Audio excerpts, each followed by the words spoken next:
This week's episode, Play to Win. We're going to talk about prospecting, going to talk about marketing, going to talk about CRMs, what's most important, what's not important. Are you ready for this, Travis? I'm ready. Sweet. For this market, right? For this market. That's how it was prefaced to me, so I want to make sure I'm clear about that. For this particular market, because this market is crazy. Yes. I was just talking to someone about it. I think we say it too much in this business. I've been in it 23 years, and I too often say, boy, the market's never been like this. But it's true. Man, yeah, I guess it's always different. And 23 years later, this is a market I'm like, I don't think I could have ever imagined a market like this. Well, I guess I agree. I mean, I preface this with, this might sound like bad news, good news, wherever you land on this, but this is what we've never had.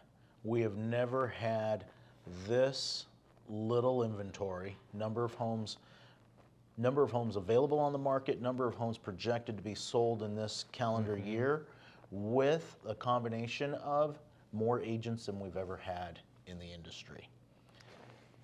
That's the scary one for me. Yeah, there's got to be a fallout. Yes.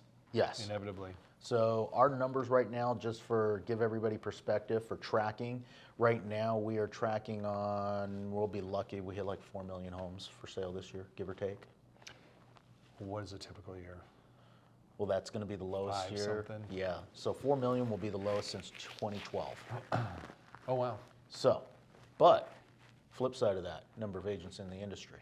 Yes. How many agents in the industry in 2012 compared to now? No idea. Okay, about Well, you 9. came prepared.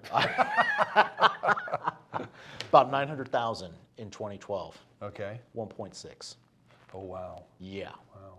So when we talk about that pie getting trimmed even more and more and what's available out there, it's absolutely insane to think.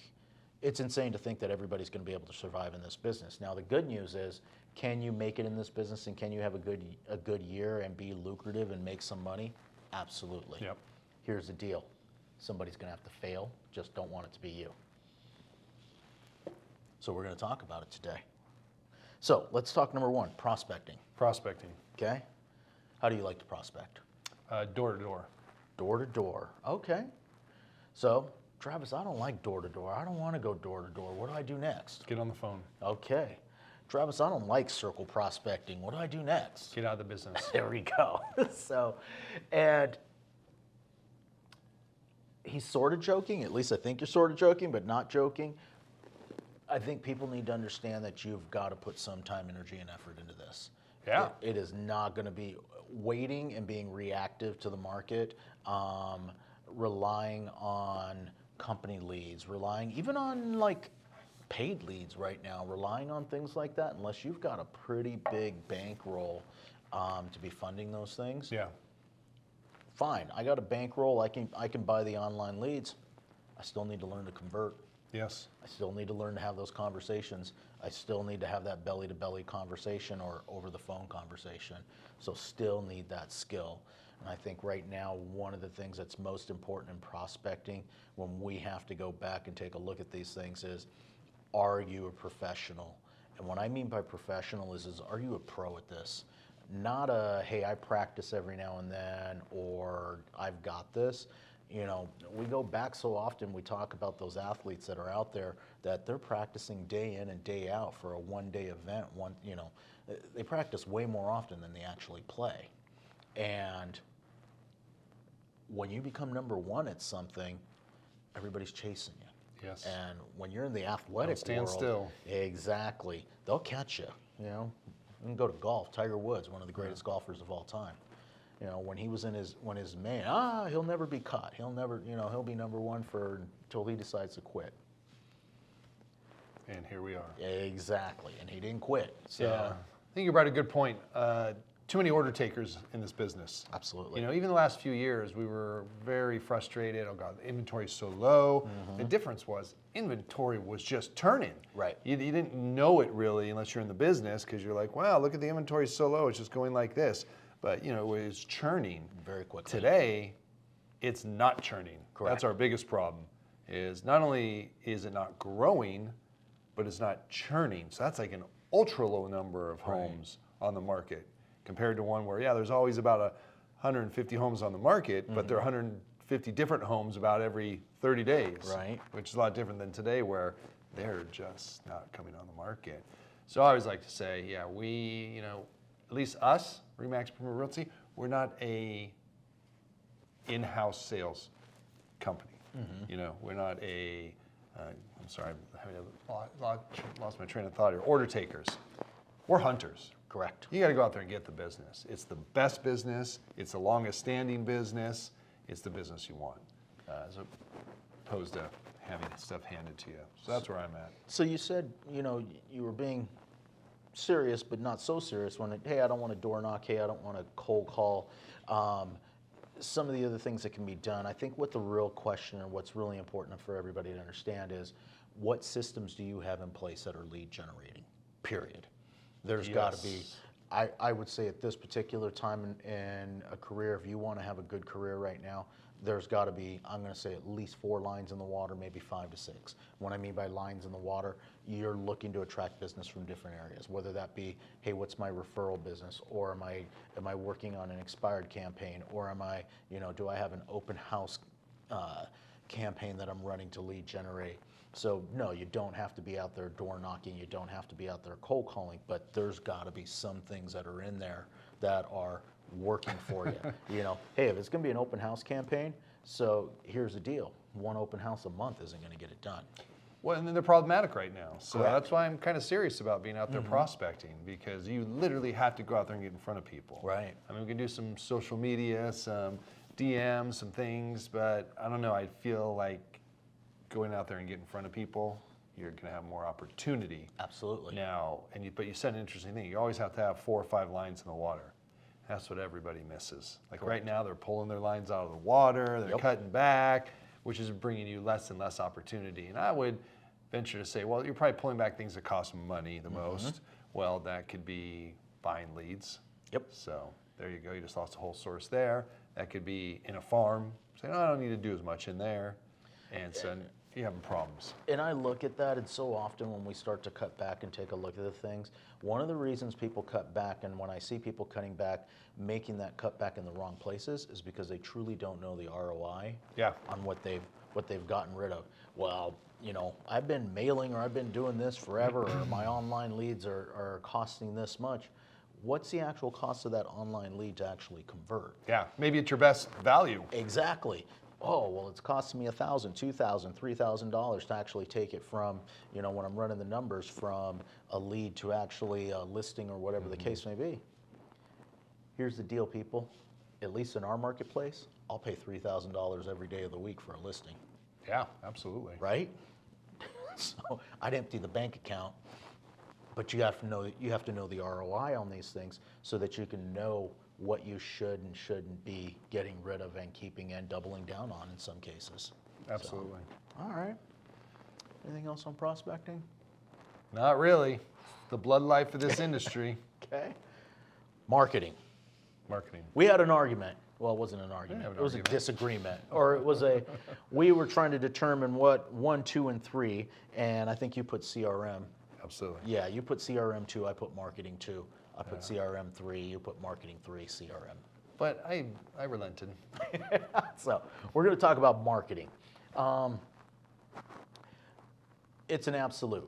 So often I hear, and especially I hear this from the agents, seasoned agents.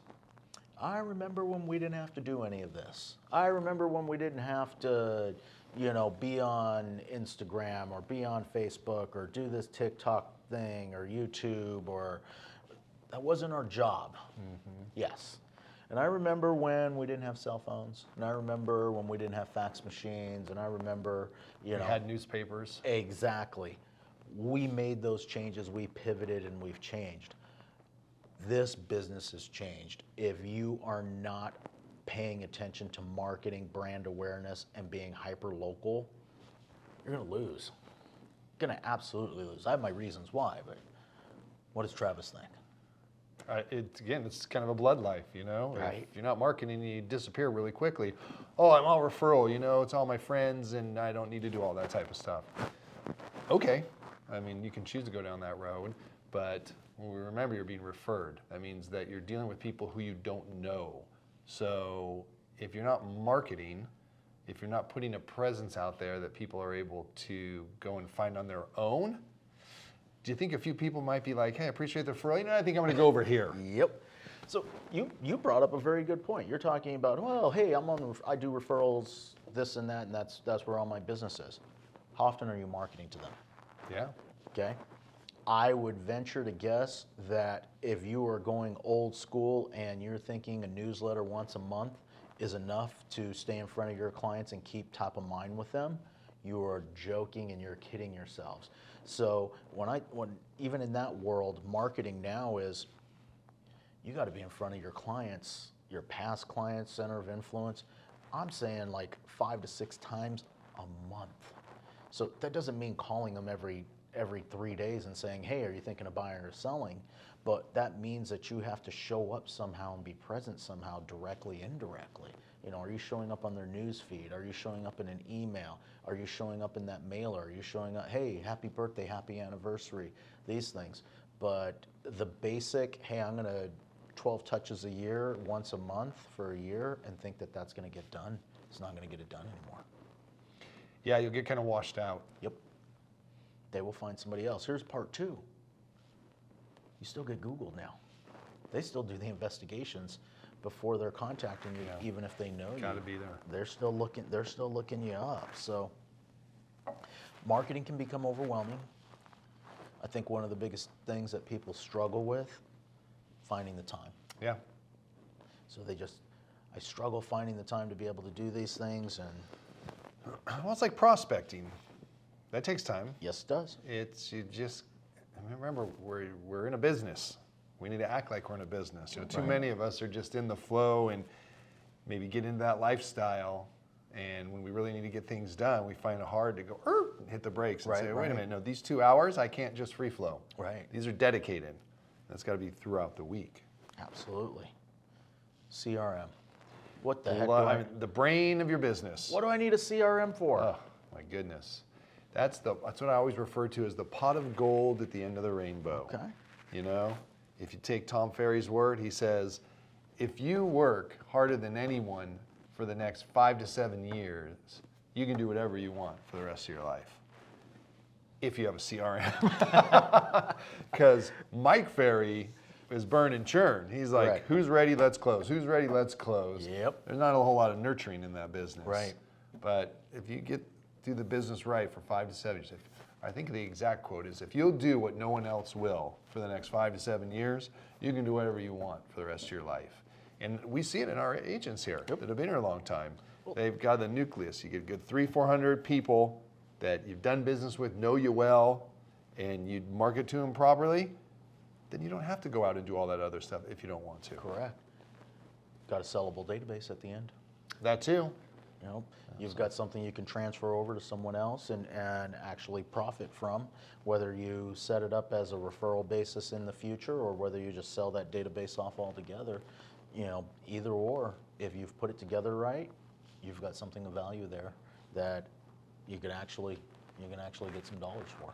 Yep. So, and people struggle with the CRM. I think, I remember going back to the days of, I guess Top Producer was probably the first one that really hit the playing field, and Yeah. they came out. That thing was so robust. It was like, I think the thing cooked dinner for you if you really wanted it I to. never was in it, so I can't say, but I know it was a very powerful CRM. It was so overwhelming that But that's back before social media, really before Yep. the internet. So was it a lot of reminders about marketing and things to send out? Because we had to snail mail a lot of stuff back then. it had. I think that two people sat down and actually filtered out every single thing and every single possibility in real estate and put it into a database where you actually looked at it and you said, I was on Top Producer for a while and I probably used maybe 10% of it, if that. And it was you could probably bring it into now and it would work for the most part. But I guess what my point is that people get overwhelmed with CRMs and thinking, I don't want to put the time in to learn these things, or I don't want to put the initial setup into all of that stuff. It's so important. If you put the time in the beginning, it'll give you so much time back in the end. But if you don't, and you don't want to, take a little itty bitty bit of it and start using the portions that are easy for you to start to get involved. I'm pretty sure you use your CRM totally different than the way I use my Yeah, CRM. same CRM, different way. Exactly. And part of that whole uniqueness is it works for me. I make it work the way that I want it to work for me. And I think so many people get caught up in, oh, it's got to be this way. It doesn't. Find one, start to play with it, use it, and you'd be surprised what it does for you. Can I step that back one little bit? Sure. You said that the way that I want it to work for me. So just to be real clear, because I think that's the catch with a lot of people. Correct. Is we look at CRMs, well, it doesn't do what I want. It doesn't do what I want. Well, it probably does a very close approximation of Yes, what it you does. want for many of the things, and it may do exactly what you want for things. Nothing's going to do everything that you want. Very true. So I think you need to adjust a little bit to that CRM because the power is worth it. If you don't allow it to back you up and give you that marketing power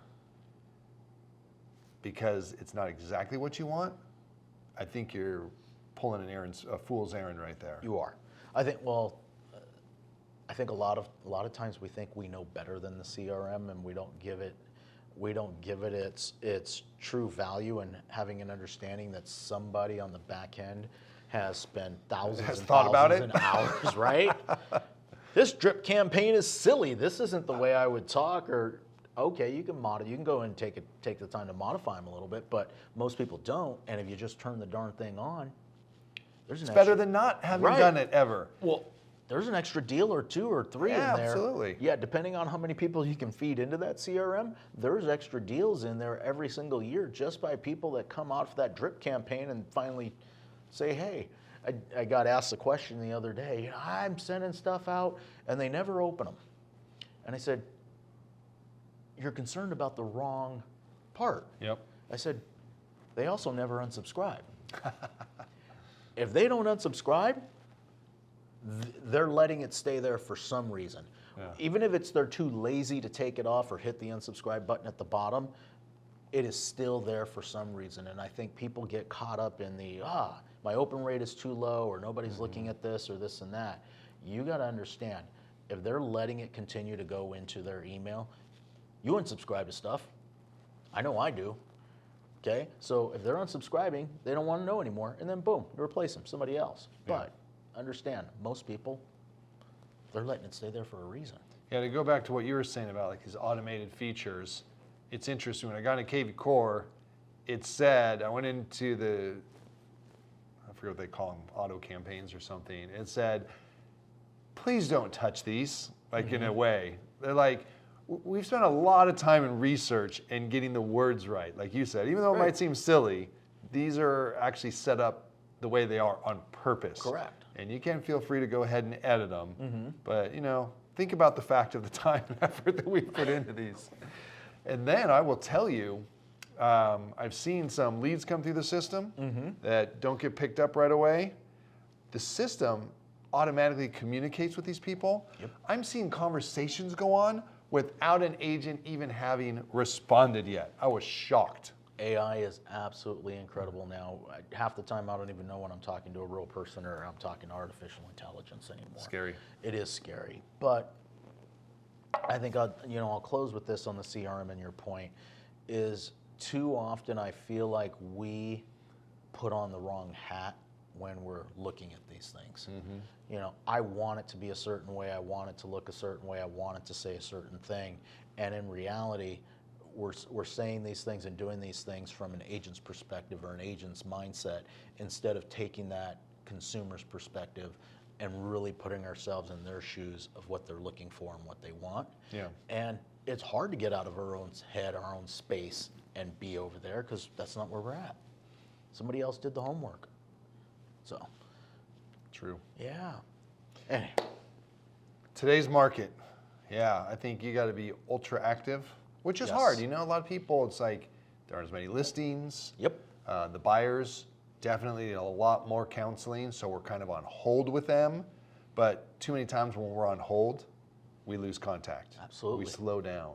And so I understand those concerns, but you just got to be out there. You got to keep stirring that pot. There are deals being done. We see it every day. And it's just a matter of getting in front of people and consulting them and incubating people. Absolutely. So we'd love to hear your feedback on this. Comment down below. If you like what we're talking about, please subscribe. Ring the bell. I think it's something about the bell. I don't know. Yes, whatever it is, please do it. And again, thank you guys very much for taking the time to listen to us or have a conversation. I don't know. No clue. See you next time. Edit that part out.